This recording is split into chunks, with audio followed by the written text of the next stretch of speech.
Hello students, most welcome to the Thorax YouTube channel. आज हम बात करेंगे हमारे अगले चैप्टर के बारे में जिसका नाम है cell cycle and cell division. पिछले चैप्टर में हमने समझा था कि सेल क्या होता है, सेल के अंदर कौन कौन से ऑर्गेनेल है और उनके क्या क्या फंक्शन है। आज हम बात करेंगे कि सेल साइकिल क्या है और सेल डिवीजन क्या है।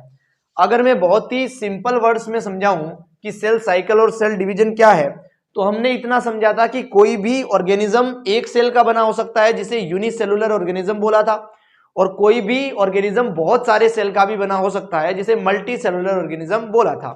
जो मल्टी सेलुलर ऑर्गेनिज्म है उसके अंदर लगातार नए नए सेल्स बनते रहते हैं। वो जो नए सेल्स बन रहे हैं वो कैसे बन रहे हैं, वो सेल डिवीजन की प्रोसेस से बनते हैं। ऐसी प्रोसेस जिसके अंदर एक सेल डिवाइड होकर दो या दो से ज्यादा सेल को प्रोड्यूस करता है उसी को क्या बोलते हैं, सेल डिवीजन बोलते हैं। और ये सेल साइकिल क्या है, एक सेल अपनी जिंदगी में, अपनी लाइफ स्पेन में जितने भी इवेंट को फॉलो करता है उन सब इवेंट को मिलाकर क्या बोलते हैं, सेल साइकिल बोलते हैं। यानी कि जो सेल डिवीजन है वो भी एक टाइप का सेल साइकिल का इवेंट ही है। आई होप मैं आपको समझा पा रहा हूं। अब हम बात करते हैं थोड़े एक्सपेरिमेंट के बारे में कि आखिर सेल डिवाइड करता है ये हमें किसने बताया था। सबसे पहले एक साइंटिस्ट आए थे जिनका नाम था डी नोवो। इन साइंटिस्ट ने कहा था कि सेल डिवीजन जैसी कोई चीज होती नहीं है। इन्होंने ये बताया था कि नए सेल्स कैसे बनते हैं, वो बनते हैं कॉम्बिनेशन ऑफ स्मॉल मॉलिक्यूल से। बहुत सारे सेल के अंदर बहुत सारे टाइप के मॉलिक्यूल्स होते हैं। जिस सेल का हमें फॉर्मेशन करना है, निर्माण करना है, उस सेल के लिए जो मॉलिक्यूल्स की जरूरत है वो मॉलिक्यूल्स हमारे फूड के अंदर अगर होंगे तो वो मॉलिक्यूल्स जुड़कर उस सेल का फॉर्मेशन कर देंगे। ये बात किसने कही थी, डी नोवो ने कही थी। इन्होंने कहा था कि cells are originated from combination of small molecules, ये लाइन इन्होंने कही थी। हालांकि इस लाइन को डिस्कार्ड कर दिया गया था रुडोल्फ विचरो के द्वारा। इसके बाद कौन आए थे, रुडोल्फ विचरो आए थे। इनके बारे में हमने पिछले चैप्टर में भी समझा था। इन्होंने 1855 में एक लाइन कही थी अपनी, वो लाइन थी ओमनिस सेल्यूला, ओमनिस सेल्यूला ई सेल्यूला।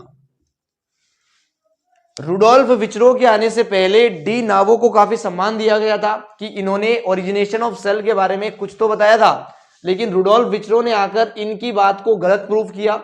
इन्होंने ये बताया कि जो ओरिजिन होता है नए सेल्स का वो प्री एग्जिस्टिंग सेल्स से होता है। ओमनिस का मतलब बेसिकली न्यू होता है ना, और ई का मतलब होता है प्री एग्जिस्टिंग।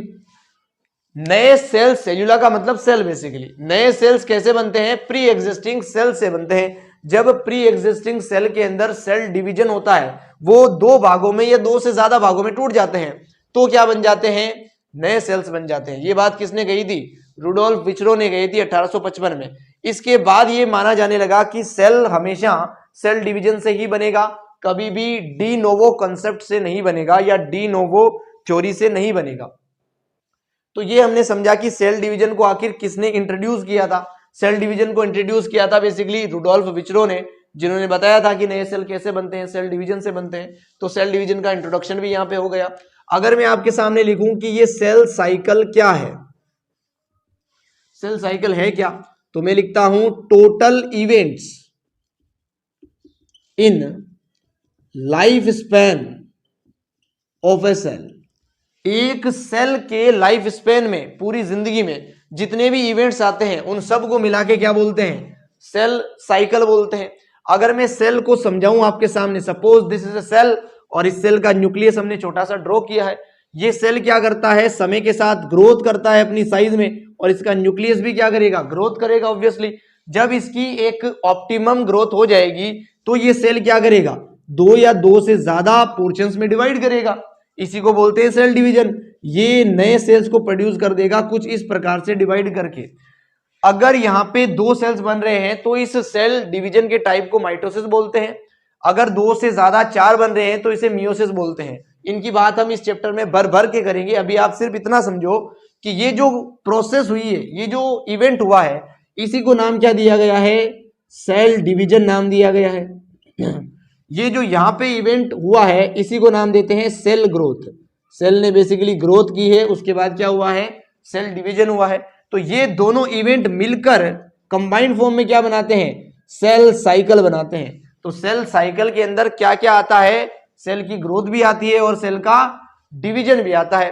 तो मैं उम्मीद करता हूं मैं सेल साइकिल और डिवीजन के कंसेप्ट को क्लियर कर पाया हूं आपके सामने। अब हम बात करते हैं आखिर ये सेल डिवाइड करता ही क्यों है।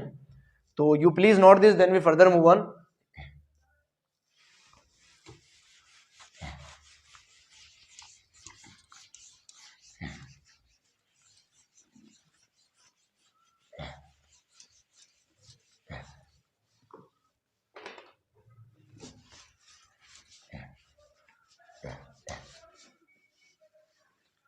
तो चलिए स्टूडेंट्स, अब हम आगे बढ़ते हैं और मैं आपको बताता हूं सेल आखिर डिवाइड क्यों करता है। सेल ग्रोथ करता है, उसके बाद में डिवीजन करता है, इतना बात क्लियर हुई होगी। मैं यहां पे लिखता हूं ड्यूरिंग सेल ग्रोथ। जब सेल अपनी ग्रोथ कर रहा होता है तो क्या क्या इवेंट्स होते हैं, उसके अंदर क्या क्या चेंजेस होते हैं। सबसे पहला जो कारण है सेल के डिवीजन होने का, बेसिकली मैं आपको दो रीजंस बताऊंगा। पहला रीजन बहुत ध्यान से सुनना, एक रेशो डिफाइन किया जाता है जिसका नाम है Cairo cytoplasmic ratio. Cairo word का मतलब ही न्यूक्लियस होता है और साइटोप्लाज्मिक से तो समझ में ही आ रहा है साइटोप्लाज्म। ये रेशियो होता क्या है, volume of nucleus divided by volume of cytoplasm. इस रेशियो का ये फॉर्मूला है बेसिकली।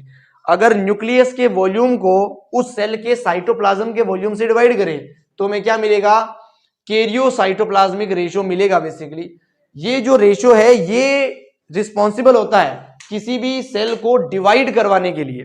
अगर मैं बात करूं, जब सेल ग्रोथ करेगा ड्यूरिंग सेल ग्रोथ तो उस सेल का न्यूक्लियस का वॉल्यूम बढ़ेगा या नहीं, उस सेल का टोटल वॉल्यूम भी बढ़ेगा। लेकिन अगर हम कंपेयर करेंगे कौन सा फैक्टर ज्यादा बढ़ेगा, तो हमने देखा कि वॉल्यूम ऑफ सेल ज्यादा बढ़ता है वॉल्यूम ऑफ न्यूक्लियस के कंपैरिजन में। अगर ये फैक्टर ज्यादा बढ़ेगा तो ये रेशियो जो है वो ओवरऑल क्या कर जाएगा, डिक्रीज कर जाएगा। जैसे मैं आपको समझाऊं कि कोई नंबर है हमारे पास, जैसे 5/6, इस नंबर को बढ़ाया गया है, ऊपर वाला नंबर भी बढ़ के 6 हो गया, लेकिन नीचे वाला नंबर बढ़ के 9 हो गया। ऊपर वाला भी बढ़ा है, नीचे वाला भी बढ़ा है, लेकिन ज्यादा कौन सा बढ़ा है, नीचे वाला 3 नंबर से बढ़ गया, ऊपर वाला 1 ही नंबर से बढ़ा है। तो इन दोनों में से बड़ा नंबर कौन सा होगा, पहले वाला, क्योंकि ये वाला नंबर तो क्या हो गया है, डिक्रीज हो गया है नीचे वाले के बढ़ने से। तो मैं उम्मीद करता हूं इतनी मैथ्स और फिजिक्स आपको आती होगी। अगर किसी का डिनोमिनेटर बढ़ रहा है तो वो ओवरऑल वैल्यू क्या हो जाती है, डिक्रीज हो जाती है। तो ये रेशियो डिक्रीज हो जाता है जब कोई सेल क्या करती है, ग्रोथ करती है। तो इस रेशियो को मेंटेन करने के लिए सेल क्या करती है, डिवीजन करती है। तो यहां पे हम लिखेंगे to restore this ratio cell will divide. इस रेशियो को रिस्टोर करने के लिए, मेंटेन करने के लिए सेल क्या करती है, डिवाइड करती है। अब इस रेशियो से होता क्या है, आखिर किसी भी सेल के अंदर न्यूक्लियस एक मिनिमम अमाउंट में होना चाहिए, क्योंकि न्यूक्लियस ही वो ऑर्गेनेल है, वो स्ट्रक्चर है जो पूरे सेल के फंक्शन को क्या करता है, कंट्रोल करता है। अगर न्यूक्लियस का अमाउंट छोटा रह गया किसी सेल के अंदर, देखो जब ग्रोथ होती है तो वॉल्यूम बढ़ता है सेल का बहुत ज्यादा, न्यूक्लियस उतना नहीं बढ़ पाता। तो क्या न्यूक्लियस छोटा रह जाएगा जब सेल की ग्रोथ बहुत ज्यादा होगी? तो अगर न्यूक्लियस छोटा रह गया तो उस सेल के जो फंक्शन के बीच में कोऑर्डिनेशन है वो नहीं कर पाएगा छोटा सा न्यूक्लियस। इसीलिए इस रेशियो को मेंटेन किया जाता है ताकि न्यूक्लियस पूरे सेल के फंक्शन को कोऑर्डिनेट कर सके। तो मैं उम्मीद करता हूं इतना समझा पाया हूं आपको। अगला जो फैक्टर आता है कि सेल डिवीजन क्यों इंपॉर्टेंट है, वो आता है सरफेस एरिया के बारे में। सरफेस एरिया वॉल्यूम रेशियो बोलते हैं उसे। इस रेशियो के अंदर बेसिकली ऊपर लिखेंगे सरफेस एरिया, तो ऊपर लिखा है हमने सरफेस एरिया ऑफ सेल, और नीचे क्या लिखेंगे, वॉल्यूम ऑफ सेल। जब सेल ग्रोथ होती है तो सरफेस एरिया भी बढ़ता है और सेल का वॉल्यूम भी बढ़ता है, लेकिन सेल का वॉल्यूम सरफेस एरिया की कंपैरिजन में ज्यादा बढ़ता है, इसलिए ये रेशियो भी ओवरऑल क्या हो जाता है, डिक्रीज हो जाता है। इस रेशियो के डिक्रीज होने से क्या होता है, रेशियो अगर डिक्रीज करेगा तो उस सेल की इफिशियंसी भी क्या करेगी, डिक्रीज करेगी। अगर किसी सेल की इफिशियंसी डिक्रीज करेगी तो वो सेल अपना फंक्शन ही नहीं कर पाएगी। इफिशियंसी का मतलब ही होता है रेट ऑफ डूइंग फंक्शन, काम करने की जो रेट है, दर है, वही इफिशियंसी है। अगर इफिशियंसी ही डिक्रीज हो गई तो सेल किसी काम का ही नहीं है। इस सेल की इफिशियंसी को वापस उतना बनाने के लिए इस रेशो को मेंटेन करना बहुत ज्यादा जरूरी है। तो हम यहां पे लिखेंगे to restore this ratio cell will divide. इस रेशो को भी मेंटेन करने के लिए सेल क्या करती है, डिवाइड करती है, जिससे कि वॉल्यूम और सरफेस एरिया एक रेशो के अंदर बना रहे और वो रेशो इस फंक्शन इस सेल की इफिशियंसी को बढ़िया से कंट्रोल कर पाए। तो मैं उम्मीद करता हूं why cell division is important मैं आपको एक्सप्लेन कर पाया हूं। ये जो रेशो होता है बेसिकली इसके घटने से इफिशियंसी घटती है, ये काफी इंपॉर्टेंट बात है, आपको ये ध्यान में भी रखनी चाहिए। तो you please note this, then we further move on. So students, आज हमने समझा है कि सेल डिवीजन क्यों इंपॉर्टेंट है और ये बेसिक टर्म कहां से इंट्रोड्यूस वगैरह हुए थे। अगले लेक्चर में हम रियलिटी में इस चैप्टर के नोट्स लिखेंगे और इसको अच्छे से समझना स्टार्ट करेंगे। टाइप्स ऑफ सेल डिवीजन की भी बात करूंगा मैं, जैसे एमाइटोसिस, माइटोसिस, मियोसिस, सब कुछ हम बहुत डिटेल में पढ़ेंगे। सो अगर आपका इस टॉपिक से रिलेटेड कोई डाउट हो तो आप कमेंट कर सकते हैं। चिल देन मिलते हैं नेक्स्ट लेक्चर में।